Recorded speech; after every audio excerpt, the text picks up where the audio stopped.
and welcome to our session on EdTech in Latin America and the Caribbean. My name is Patrick Brothers, co-CEO of HolonIQ. We have a very exciting session lined up for you. But before we start, we'll hear from Mercedes Mateo, Education Division Chief at the IDB. Good morning, everyone, and welcome to this session in which we're going to present the results of a collaborative work between a private sector partner, HolonIQ, the IDB Innovation Laboratory, IDB Lab, and the Education Division, the team in the IDB group that works with the public sector. It is a great opportunity, and I would like to thank the IDB Lab for organizing this forum to discuss such a strategic issue as the use of technology and innovative solutions to improve education in the Latin American and Caribbean region. We are today at a crossroads. Already being one of the most unequal regions in the world pre-pandemic, we know that it is imperative now to reinvest in the Americas, as outlined in our Vision 2025, to address the challenges and losses experienced during the last 18 months. The region experienced a third of all global deaths related to COVID-19. 39 million people lost their jobs, employment, and 44 million persons fell into poverty. In education, Latin America and the Caribbean was the region with the longest school closures, and even prior to the pandemic, LAC had many students without foundational skills to become lifelong learners, and about a half of them abandoned school before completing secondary education. This learning crisis got even more critical during COVID, where all students had to learn from home with very limited connectivity and with education systems that were not ready to effectively deploy distance learning. This is threatening the future of an entire generation because it conditions not only the ability to access a basic service like quality education, but the opportunity of children and youth in LAC to imagine a better future. Being totally realistic, considering the low learning level and the high dropout rates that we have today, it is possible that the future expectations of this generation of young people in Latin America and the Caribbean will be worse than those of their parents if we do nothing to reverse it. Therefore, it is a sense of urgency that we must put into everything we do to improve the quality and relevance of education in the region. In this context, the good news is that digital transformation of education has the potential to reverse the trend and make learning more effective, reach every child, and decrease the inequalities in learning that we have seen in all countries. And more importantly, the digital transformation of education can open a path to a high quality and inclusive education that we call Education 4.0, an education that makes use of digital technologies to accelerate, amplify, and engage students on learning, that is centered on the student and enables continuous learning. And third, that promotes personalized, relevant, and engaging learning experiences connected to the needs of a labor market that is changing. So why is this important? According to the new jobs report from the World Economic Forum, skills gap continue to be high. On average, companies estimate that around 40% of workers will require reskilling after 6 months or less, and 94% of business leaders report that they expect employees to pick up new skills on the job, a sharp uptake from 65% in 2018. One thing is clear, we will not find the answers by applying the same learning strategies from the past 200 years. We need more investments, but above all, we need to transform how students learn and how we develop skills from kindergarten to post-secondary education and workforce development. Education 4.0 requires digitizing the sector and implementing new investment models that generate incentives so that not only the public sector, but the entire ecosystem invest in education. So not everything is bad news. It is true that COVID has brought us with an economic crisis like no other, but has also accelerated the use of technology in education and brought a new opportunity in the sector to innovate and transform the way we develop our talent and our skills. As Patrick will show during his presentation, we are currently witnessing a transformation in the EdTech market structure. The supply of services has diversified. It has become increasingly modular, more agile, and adapted to the needs of the challenging times we are facing. And this, thanks in large part to digitization and a process of unbundling of services in education. Why do we need more money, more investments in EdTech and innovation in education? We are seeing an increase in the EdTech sector, as I was saying, but it's not enough. Global spending on education is an industry of more than $6 trillion, but digital investment is less than 3%, well below the investment in other sectors such as healthcare. In other words, the sector is underdeveloped for the magnitude of the challenges it faces.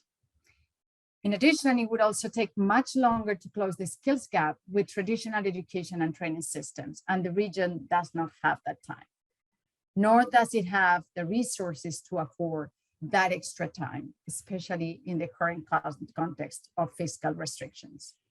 One of the pillars of the IDB Group's 2025 vision is precisely the digitization and strengthening of regional value chains through the opening and diversification of new and non-traditional industry sectors. One way to achieve this is by developing our EdTech ecosystems, and for that, it is necessary to promote cooperation between governments, the private sector, and civil society. The educational community must recognize the need to transform educational systems to provide an inclusive, high-quality education which enables children and adolescents in the region to be prepared for the 21st century. Collaboration, interaction between companies, governments, investors, international organizations, citizens, and academic entities are essential for public institutions to have the best tools to solve the complex problems we face. At the IDB Group, we are committed to working hand in hand with the different actors to find new solutions and strengthen the EdTech ecosystem. I welcome you to this panel, and we thank you in advance for your active participation. I hope you enjoy and wish you a very productive session. Thank you for those wonderful words, Mercedes. Moving right along, it's a pleasure. We're also joined by Cesar Bionadicha, the Chief Discovery Officer at IDB Lab. Cesar, perhaps you can share some words to kick us off as well. Thank you. Good morning, everyone. Good night, Patrick, from Australia, I believe. Thank you. I'm very pleased to be here in this panel that I think is extremely relevant for the reality of Latin America, the Caribbean, and all the world, I would say, nowadays. I'm particularly happy to be here with Mercedes because it showcases a collaboration between the Division of Education in the bank as well as the IDB Lab in supporting this kind of disruptive technologies that really can enhance solutions to a very difficult situation in the region nowadays. Mercedes and I, we work with different clients. Mercedes more simplifying with the public sector, with the ministries of education, and we work more with innovators, entrepreneurs that really support the foundations for what could be a very fruitful collaboration among the public sector and the private sector in supporting better education and better skills, reskilling and upskilling for all the people in Latin America and the region. In line with the IDB Group Vision 2025, we support the digital transformation agenda by investing in the generation of knowledge in early stages of the development of disruptive technologies. We contribute to their maturity in the medium term in order to promote the adoption of the region and develop the associated entrepreneurial fabric. As IDB Lab, we do three basic things. We do financing, we do connections, and we do knowledge.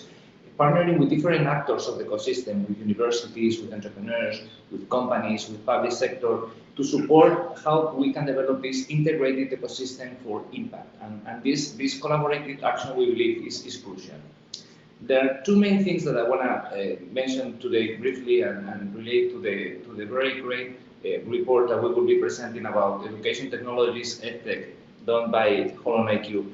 The first one is that we want to close the financing gaps for EdTech in the region. And the second one is that we would like really to support integrated ecosystems that promote impact, in this case, EdTech. For the first one, as the report says, and I think this is a fantastic first report, there are over 1,500 edtechs in the region, and that is great, and there is over $300 million invested in the region in edtech this year.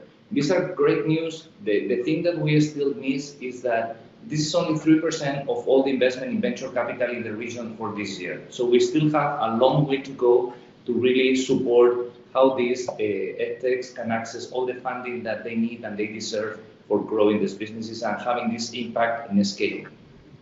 We are very happy to say that this year IDB Lab supported the first investment, direct investment in an edtech, SLAM. We're going to be with them today. I'm very happy to partner with you that support professional English courses to improve career paths and the upskilling of workers. We are also very happy to have today STEM Guyana, a woman-led non-profit that is piloting a hybrid edtech model that supplements public school curricula in math, English, and science for students in poor communities grade 1 to 10 in Guyana. Thank you very much. I think this is working with people like you really support the basics for us to collaborate again with the governments and the private sector. Because this leads to the second point, how we build really integrated systems that collaborate public sector, and we have the Ministry of Costa Rica as well, and private sector. For this, we are developing a pilot initiative in Brazil, in which we are going to support edtechs to partner with the government to really develop services that really can make breakthrough advances in education. This is very important, again, for the region, and this is a first step in something that is not easy, that is very much needed now, which is this collaboration that really can support the education division, the entrepreneurs, to break through in these great initiatives that we need to support. Thank you very much, Patrick. Thank you everyone for being here. I look forward to having a great discussion in this panel. Thanks. Thank you so much, Cesar. Wonderful words, wonderful initiatives. Right, it's time to get stuck into this session. I've got four wonderful colleagues to introduce. I'm going to ask each of you just to say a quick hello before we get started, so everybody's familiar with the panel that we have. Firstly, it's a pleasure to introduce Melania Brenes. Melania is the Vice Minister at the Ministry of Education in Costa Rica. Melania, welcome. Good morning and good night, Patrick. It's a pleasure to be here with you. I'm currently the Academic Vice Minister of Education in the Ministry of Public Education in Costa Rica. I'm an educational psychologist. I have been working in the educational field for more than 15 years in a national program of educational informatics. In my experience, I have guided several studies of how to successfully include digital technologies in the learning process. I have recently published an article based on my PhD research to determine and analyze factors that influence Costa Rican teachers to include or not digital technologies in their classrooms. I'm a passionate teacher and a designer of captivating learning environments. I have been in charge of the strategy Aprendo en Casa, which means learning at home in Costa Rica, in order to assure the continuity of the educational service during the COVID-19 emergency. The challenges that we have been facing without precedents, but huge changes and responses have been creating in Latin America and in the world. Digital transformations that we never imagined that could have taken a long time period of time to be concreted. Crisis offers an open context to create, to innovate, and to change, and that's the topic we are going to discuss today. Hopefully you will enjoy it. Wonderful. Thank you so much, Melania. All right. It's also a pleasure to introduce Eduardo Clave, Managing Director at Dilla Capital. Eduardo, if you could say hello and share a little bit about the work that you do. Hey, how are you? Pleasure meeting you all. Thanks for the invitation. I'm Eduardo Clave. I'm the co-founder and managing partner of Dilla Capital. We're an early stage venture capital firm based in Mexico City. We invest in tech-enabled companies that do business in Latin America and the Caribbean. And of course, Edtech has become an important part of what we do in our strategy. Quickly on my background, prior to founding Dilla, I did investment banking in New York and London for a few years. After pursuing my MBA, I raised one of the search funds in Mexico. So for those who don't know, a search fund is a vehicle to go out to a specific market, find a company, acquire the company, and take an operational role in the acquired business. And so with that search fund, I bought a software company, which I ran as CEO. At the end of my days, I had more than 160 developers. So that's helped me better understand the software development and technology world, something that is now pretty helpful to what we do as an investor in tech-enabled businesses. At Dila, we're currently investing our fourth fund. We also have a SPAC listed in the NASDAQ. And I think most importantly and very relevant for this panel, by far the least knowledgeable about the Edtech industry. So I'll let the experts lead. Thanks so much, Eduardo. Don't worry, you'll be weighing in with some investment perspectives throughout the session, no doubt. Wonderful to have you. Our next speaker is Karen Abrams, co-founder of STEM Guyana. Karen, can you share a little bit about the work that you do? Yes, I run a technology NGO in Guyana. Pre-COVID, we pretty much ran STEM academies every Saturday in about 72 locations across the country. What we did at those academies where the kids would come in and work on robotics, a little bit of math, a little bit of science, a science topic. They would work together, strengthen their critical thinking skills and technology skills. But what we found out is that we can't really innovate solutions if the students struggle with literacy and numeracy and science. And so here in Guyana, at least half of our students don't have internet at home. They struggle with technology. They struggle with science. They struggle with math. Half of them do not pass in the second grade, numeracy and literacy. And so we decided that we needed to put another layer in place to help to capture those students and to get them interested in science and technology before they turn the age of 15. And so what we did was we instituted a series of learning pods across the country. Now we have about 20 of them. And in those learning pods, they're targeted specifically to vulnerable students. And we work with them in small groups, and they meet every Saturday. And we actually go through lessons in math, science, and English. And what we actually did was we took the Ministry of Education's curriculum, which is the Caribbean curriculum, and we recreated it. We recreated all of the lesson plans integrated with technology. So for example, if they're gonna learn about the water cycle, we make sure that they also, there's an exercise in there that says use Scratch or use coding to help to build a model that reflects the water cycle. And so what we're finding out is that student engagement has increased significantly. And our preliminary results indicate that learning outcomes are pretty significant. We've also added a snack, believe it or not, component there, and that helps us significantly with attendance. So we're learning a lot, and as we learn, we're going to tweak the program because our goal really is to build a model that is scalable, cost effectively, that could be scaled not only throughout Guyana, but throughout the Caribbean and Latin American region, and even in the United States, where there's a huge problem and where they spend billions of dollars on technology, on education. Thank you. Thank you, Karen. That's amazing. I'm so looking forward to your contributions as well. You're doing some wonderful work. All right, lucky last is Diego Villegas, CEO of Slang, and it sounds like Diego, the first EdTech to receive direct investment from IDB Lab as well. So congratulations on that, and perhaps you can share a little bit about Slang with us all. Yeah, thank you, Patrick. Thank you to IDB Lab for having me here, for the invitation. This is great. It's also worth to saying that the actual round that we just closed, it was led by Dila. Eduardo is one of the managing partners there, and IDB Lab also is participating. Very interested in the impact that we are having in the region and supporting us in that mission. So I'm going to share a little bit of my background and a little bit of what is our mission here. I'm from Colombia. When I started working very early in my life, English was always a problem, not only in my career, but in my team. I call it, and we were talking with them, we call it a professional illiteracy, because there are so much knowledge out there, and all of that is encoded in English, but people cannot consume it.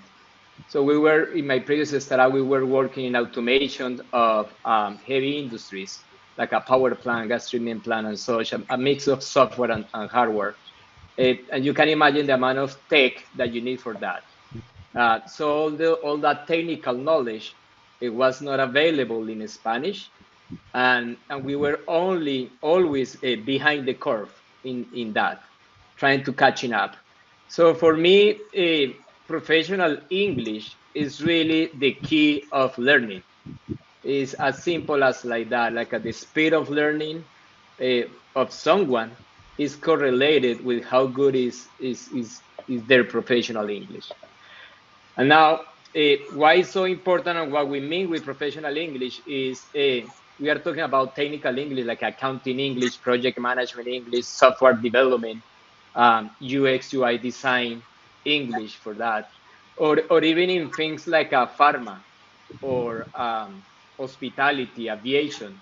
There are so many industries, and I cannot imagine today one industry without having that knowledge encoded in English. So that's what we are doing. The problem historically has been that English has been taught as one size fits all, and it only covered, the current curriculums only cover 1% of the English, the basic and common terms. So they leave knowledge out by design. For me, it's a huge flaw of the 100 years old current system. And that is why Islam is different. And the way that we are creating all of these thousands of professional English courses is using modern technologies like machine learning and keeping humans in the loop to reach perfection in our curricula and reach the greatest level of adaptability. So we are really creating the new generation of how to bring someone like me or millions in Latin America to the level of native speakers of English, which is roughly 80,000 terms, while the traditional curricula only bring you 3,000. So we are really having a tenfold type of solution in professional English. And yeah, we just closed our Series A round, and we are facing very, very large growth in the next 12, 18 months with this round and the investment that we are going to do in the product and of course in the commercial side. We work with governments, we work with schools and universities, and we work also supporting corporations in the training or upskilling of their employees. It's really wonderful. Thank you, Diego. I'm super excited, and for all of you who are watching, are very lucky. We've got a government perspective from a former teacher, no less, a very experienced investor, somebody on the ground in very challenging circumstances focused on STEM, and a really high growth team focused on language, but not just basic languages Diego talked about, the kind of language that people are going to need in their jobs to really upskill. Let's jump into the session. If we could share the slides very quickly, we'll race through a few points. I'm eager to hear your perspectives on these. We're going to share a few on the next slide very quickly, what we've got in store in the next 30 to 40 minutes. We'll share a little bit about the study that Mercedes mentioned. I'd like to hear your thoughts from the panel. We'll look at some trends and technologies. Again, I'd love to hear what you're seeing.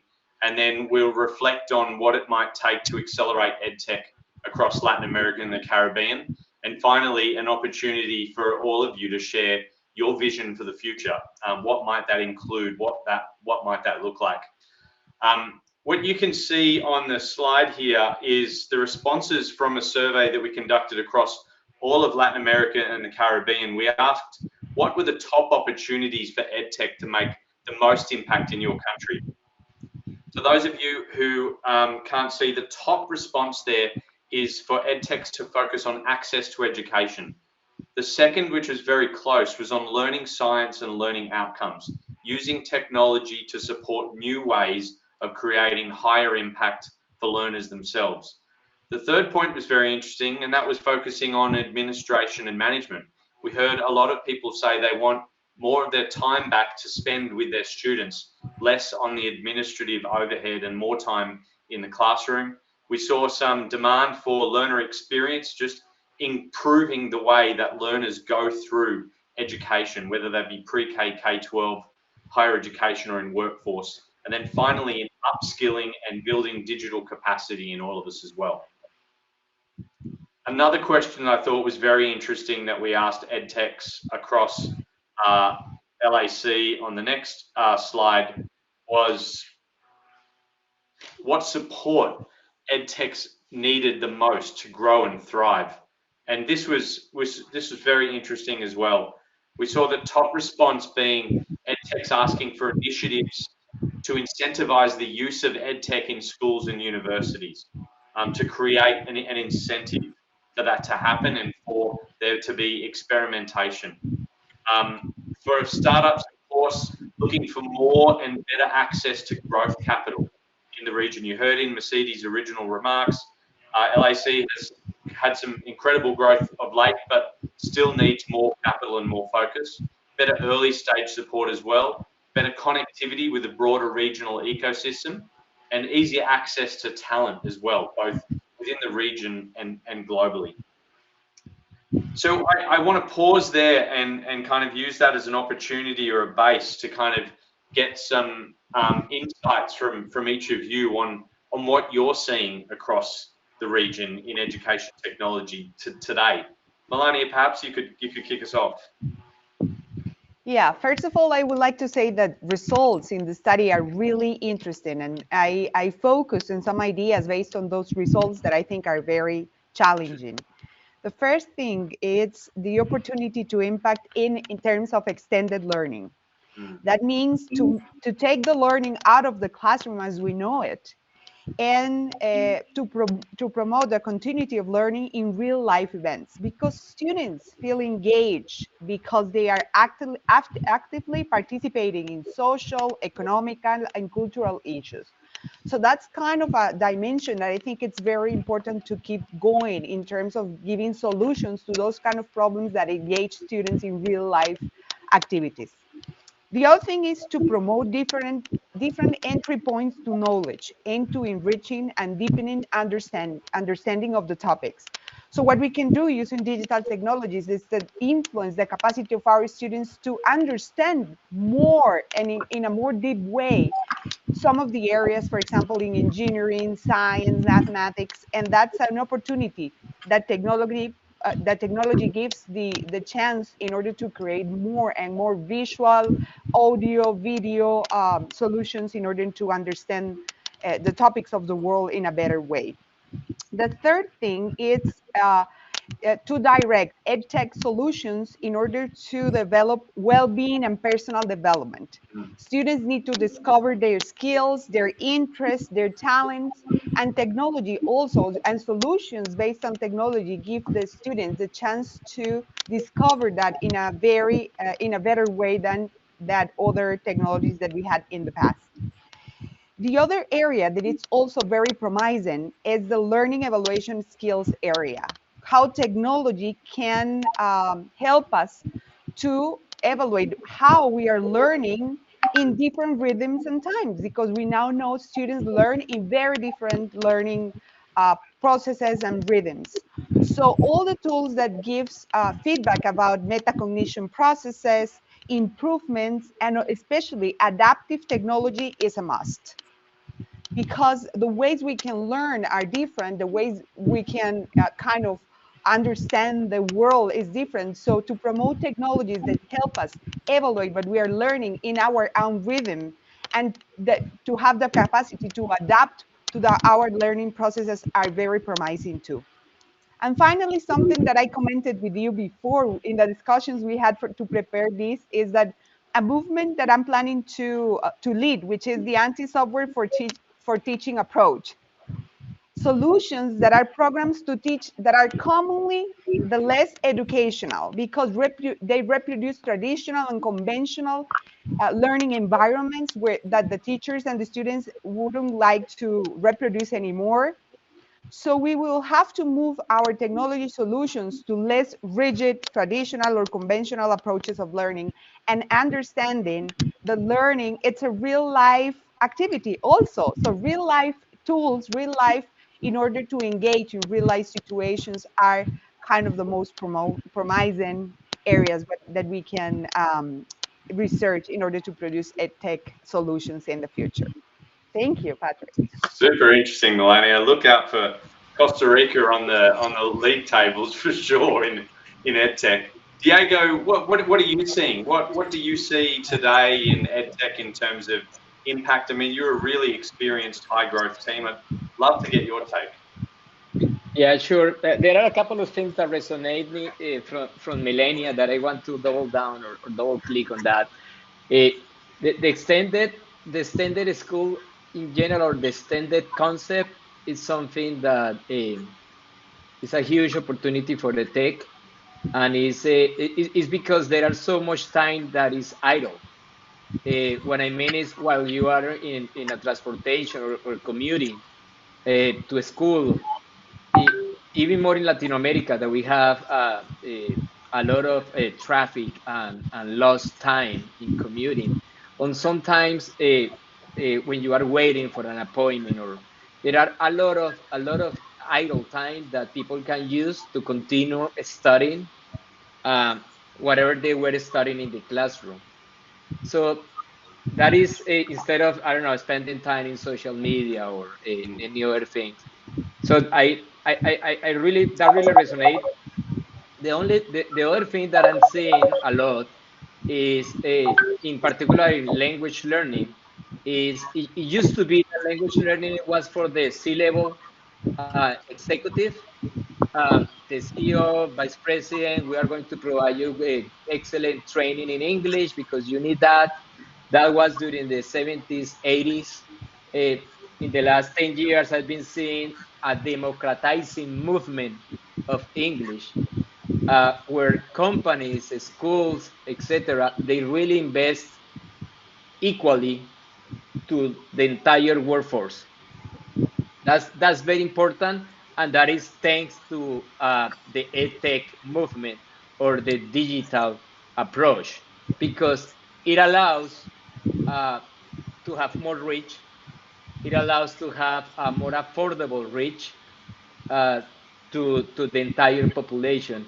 And we had been that movement very support in a very good way in Colombia and in Costa Rica, for instance. There are good programs there that are trying to democratizing English, and I'm very sure that trend is across the other areas in EdTech. So those are the two things that are like a very relevant that I'm seeing in how EdTech is like a change in the ecosystem. Yeah, fascinating. That is fascinating. Karen, you talked about pods and a really different thought process about innovation. Like, what are you seeing? You've got a different set of challenges, but obviously having an enormous impact. How do you see the EdTech system in Latin America? Yeah, I can speak from my perspective, which is, actually in the room with the young people. And what I see is our young people are really excited. They're really engaged about technology. A couple major points. One, access, internet access. That's important across the board, whichever country you go to. That has to happen. So let's assume that that's happening. But one big thing I think in education in Guyana, we're seeing nearly half of our young people in the 2nd and 4th grades not passing, and I'm reiterating this because it's important, not passing our literacy and numeracy assessments. And I think when we think about those assessments, oftentimes their assessment preparations are done in classrooms, mock exams on paper. It takes like a while to grade them. When you get those results, like what do you do with them? How do you put the kids together to work on a solution? So what we've done is we've actually automated the whole assessment process. And our beta study is showing us that what we were able to do is we were able to have kids take a test, an assessment, 20 questions, 30 questions, depending on the grade. All of those questions are customized. And we can immediately tell who needs to be in a group to strengthen percentages, who needs to be in a group to strengthen sets. And I think that if we move towards the larger education systems, move towards systems like this, where we actually are able to understand each student and are able to customize solutions for each student, I think we'll see exponential improvement. I mean, Guyana's 750,000 people, that's nothing. Small, tiny, 178,000 school children. That should be nothing. That should not be a huge challenge, right? But so I think if we bring technology to spaces, to the general education spaces like that, I think we'll see significant improvement. The other thing that we're seeing in the classroom, in our classrooms, I mean, I had to ask teachers over and over again, I'm like, are you seeing any conflicts in the STEM clubs? Are the kids fighting? Are there? No, none at all. Why is this? It's because engagement is so high. Nobody wants to be thrown out of that classroom. And it's not even a thing. Like, we don't even have a policy around fighting or conflict in any of our clubs across the country. So these are some things that I think are important for us to think about when we're designing these systems. We're seeing rapid improvement in self-confidence. We're seeing students who are historically bad in classroom, math, English, example, and they're really good in robotics, building, engineering, and you see a sense of pride. They're standing up to teach other students. Like, all of these things need to be studied and used to help build systems that could actually engage and immediately give us some returns, academic improvement. That's what we're looking at. That's awesome. I'm excited for Latin America, Karen, that you are cooking up some secret sauce on student engagement in STEM. That sounds really exciting. So just as a bit of a backdrop globally, this is the trend in venture capital investment in education technology around the world. So back in 2011, we saw about $700 million invested globally. Through to today, you can see 2021, we've had nearly $15 billion for this year to date.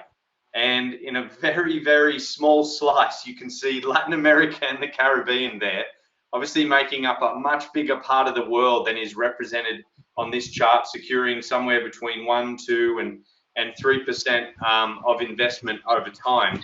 On the next slide, let's jump in and have a look at Latin America. And Eduardo, you're going to be the first I'll be asking questions of here, given this is your field. But in Latin America, it's been up and down over the years. But look at what we've seen in 2000 and 2021. We've seen $300 million, more than $300 million year to date invested from venture capital in education technology. It's more than 3 times what we've seen in previous years for the last 5 years at least. We've seen a lot of that with the colors you can see there going into workforce. Diego mentioned how much focus there is from even in language learning about professional illiteracy, as slang calls it, on skills and upskilling, on being able to secure work. Also in K-12, very small levels of investment in pre-K and some in higher education as well. I think on this last slide, before Eduardo, we turn to your perspective on the region, we can jump to the next slide. We start to see those trends from a regional perspective, and they vary quite significantly. Obviously, Brazil is in the lead, but while still representing 60% of startups, has only secured about 40% of the investment. There are a few markets across Latin America and the Caribbean. Peru is a great example, Argentina, who have secured, if you like, more than their fair share of investment because of 1 or 2 teams that have really started to scale throughout the region and scale globally as well. Let me stop there because I'm interested, Eduardo, now that we've got you back, on your perspective, both on what you're seeing today across the ecosystem and just reflecting on some of these investment statistics we've just shared. Yeah, and my apologies, I lost this connection for a minute there. But I mean, I guess broadly as an investor, I mean, as I mentioned, at DILA, we're looking for companies that have some sort of technology component, and definitely for us, Edtech has become super relevant in our strategy. I mean, I think the numbers of that, 3-4% going to Edtech for us in a previous fund was more like 15%. So hopefully contributing to that. I mean, in our funds, we've made 3 investments in Edtech. In our previous fund, we invested in Kinedo, which is a platform for parents' education and support for kids' development in early ages, and now also a very interesting SaaS software as a service proposition called Childcare and Early Education Center. We've also invested in Creana, which is an on-demand learning platform with courses in the creative and digital space. And in our new fund, we closed an amazing investments, and we're very, very excited and proud to be part of Slang and Diego's story. So I mean, as you can see, Edtech in general, it's very diverse, and it's very diverse on what we've done, and it's super broad. No, I mean, Edtech is chess.com, but it's also Slang, and I guess as investors, we're always looking for very big markets where companies can scale, companies that have some kind of differentiated product or service. And of course, I'm not sure how the chess market is in Latin America as an example, but what we do know is that there are many verticals now that are extremely big and they're growing very, very fast. I guess on the consumer side, there is more and more adoption. But for us, I think most importantly, and you mentioned in previous slides as well, that 36%, I believe it was, regarding the adoption and how they can go into university. But we also see a huge opportunity on the B2B selling these products and services to businesses, no? And to be super honest, I mean, I think when COVID started, we saw impressive adoption and shorter sales cycles as companies were looking to provide education tools on their employees, to their employees while in lockdown. And we were worried on what would happen post-COVID as employees were going back to the office, etc., and would this trend continue? And what's super excited is that today we can confirm that the growth has continued. The contracts that have been sort of sold to these companies in the middle of COVID are being renewed and expanded into different areas of our clients. So there's a lot of upselling within the companies and in their clients. And I think something super relevant is we've seen, and I think it was mentioned before, but we've seen the user experience improve significantly. Now, sometimes it's not easy to compete in the experience with being in a classroom and direct interaction with professors and colleagues. But the digital offering becomes extremely interactive, videos, images, sound, etc. And I think Slang is a very good testament to that. And I think lastly, what we're seeing in the market is that the scale in Edtech is brutal. I mean, these companies are sometimes in 20 countries. So the addressable market that I was referring to at the beginning becomes a reality. And I think lastly is I mean, we are early stage investors. We bet in companies that we believe have a very big, have a great future and can continue to grow. But there's very big international funds also now betting in the industry in later rounds. Also, I think we sort of the funding part is pretty much solved in the Edtech industry. If you want to see it that way in Latin America, you have early stage funds, you have local funds, but also now global international funds are willing to commit many millions of dollars, even hundreds of millions of dollars into the industry. So I guess with that, we see very interesting companies and a lot of growth in the vertical. Awesome, thanks, Eduardo. And I don't know whether to congratulate you or not on seeing the opportunity in Edtech. You're obviously really, investing in some of the teams that are growing, and I think the ecosystem's lucky to have investors like you who see the opportunity. Melania, you would obviously see public investment in education technology, and I'm sure you see some private as well. How do you think about investment in education technology? Well, I think, well, as you can see in the data, investment is growing, and I think it will continue growing because systems we discover we need to be prepared for the context of emergencies at the world level, but also in our countries that are very common because of weather conditions. So we see a lot of a great context in terms of investment. I think one of the trends that it's going to be developed in the following years, it's e-learning also, because we still need to develop competencies, digital competencies in our students and our teachers. And in the evolution of technology in education, competencies as we know it, for example, 5 years ago, are very different. Today, the e-learning industry needs to invest and to develop solutions in order to develop skills, but skills where our students and teachers can manage data science, computer thinking, artificial intelligence, modeling and simulation, and also socio-emotional skills using technology, because they are kind of different. We change the way we interact and we collaborate and how we interpret the other that is in the screen. So also understanding how the networks work are skills that need to be developed in terms of the e-learning trends in educational technology. That's something that I think it's going to grow, that needs to be developed a little bit more, and also that needs to be generalized in terms of the professional development component of the educational systems, but also in the integration of the programs and curricular approaches at national levels.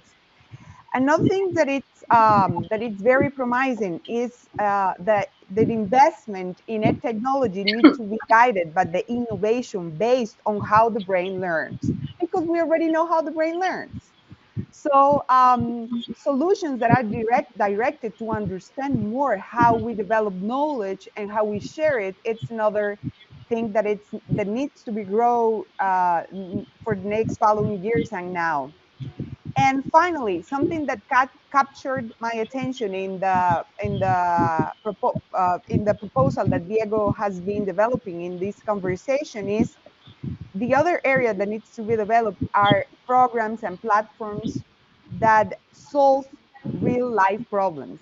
Diego, for example, talked about experience that he faced, for example, learning English in professional fields, and he directly developed a solution in order to solve that kind of problems. That's another thing. We need to read the educational system as a whole. We need to read how we are changing and what changes need to be disruptive. And reading those kind of contexts, I think solutions to solve those kind of problems need to be developed, and investors need to direct their vision to that kind of things. Wonderful. All right, look, we've got a little under 5 minutes left. I'm just going to ask our friends to bring up the final slide of the 6 key takeaways that we found in the study with IDB and IDB Lab. And I'm just going to ask each of you for a quick reflection on this whole session and on these takeaways that you've seen as well. So if you can share that slide very briefly with everybody. It's called 6 key takeaways to our backstage team. Maybe I'll make a start. So 6 key takeaways that that we found very, very quickly were, as we heard from Mercedes at the start, the stakes have never been higher. There is a learning crisis in LATAM. There is a massive learning gap we have to address. But the opportunity has never been greater as well. We heard that from the momentum we've seen in all of the teams here. Eduardo's thoughts. 2 slides on, please, really quickly. Governments, schools, one more slide, see the opportunity as well. I mean, you've heard in this session, can we go to the next slide? From, you know, Melania sharing her insights from a role that is obviously across a very important part of the ecosystem. The Edtech ecosystem is growing really fast, and it's in response to demand. Demand from parents, demand from students, demand from schools. Venture capital investment is growing very strongly as well. We're seeing greater levels of digital maturity, and leaders across the ecosystem want to accelerate EdTech. They want it to move forward as well. So very briefly, can I ask each of you to share in 30 seconds or less or thereabouts, what's your big takeaway? What is your reflection from this session on EdTech in Latin America and the Caribbean? Karen, can I put you on the spot? Sure. I think our challenge is to communicate how we bring value. A company like mine, how we bring value to ministries of education, to governments, to parents, to communities. We need to be able to communicate the effects on reduction of crime, teen pregnancy, increased productivity, decreased social spending, increased innovation. We have a proprietary platform that's scalable throughout Guyana, the region, and we're seeing positive results. Our challenge is communicating that. Maybe a couple of things. The oral education sector or industry in Latin America is large. It's very massive. Still, EdTech is a tiny proportion. So the investment in EdTech and the new EdTech company like Aslan, Kriana, and other ones is very good news for the ecosystem. But we need to see maybe 100 like us in order to pass from that tiny portion of EdTech within the entire educational sector. So I think there is a huge opportunity for growth still as the traditional institutions embrace technology. And the only way to be a strong leader of that is that the government has to play a role in how modernize the entire economy, the entire ecosystem. And that's, I would love that. I really like that you invite Melania here to the panel because we need to see each other more and more, the investors, the government, the entrepreneurs, and not only like entrepreneurs in the panel and such. That's my takeaway. Like we need to work together towards a more inclusive society. Wonderful. Thank you, Diego. Eduardo, your quick reflection. Yeah, so I mean, I think stating the obvious of where the region is in terms of mobile penetration, internet, etc. I think this is just the start, the way we see it. We're starting to see the start of adoption from consumers, the start of adoption from businesses, the start of adoption of these new offerings, this new technology, and the beginning of a better user experience. So without repeating, I think this is the best moment to being an entrepreneur within the government as well, supporting this industry, and of course, and as investors, as we see amazing entrepreneurs building great companies. Amazing, thanks, Eduardo. And Melania, your reflection?